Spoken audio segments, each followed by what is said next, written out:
ওহো! রাত ৯টা বাজে আবার বেরিয়ে পড়েছি ঘুরতে। তবে ও যাচ্ছে আড্ডা মারতে আর আমি যাচ্ছি একটা সন্ধানে, সেটা হচ্ছে গোলাপ আনতে। ওই ছোট গোলাপ দিয়ে আমার ওকে মন ভরেনি। তো ভাবলাম ওখানে গিয়ে একটা গোলাপ পাবো। তো ওখানে গিয়ে দেখছি একটা মেয়ের হাতে গোলাপ। তো মনে হলো চল এখানে গোলাপ পাবো। কিন্তু গিয়ে দেখছি গোলাপ নেই।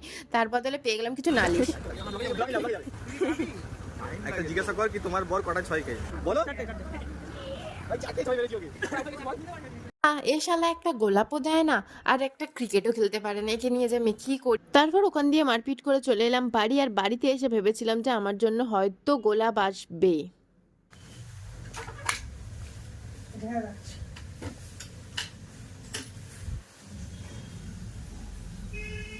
ইস, আমি ভাবলাম মনে হয় লাইটটা জ্বালাতে বলছি, রোজ এনেছিস।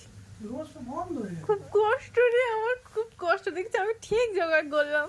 তোকে তো আমি কেউ কাউকে ভালোবাসে না, ঠিক পারে জোগাড় করতে। আমার ভালোবাসা দেখেছি পিওর পিওর। হ্যাঁ হ্যাঁ তোর মতো ফেক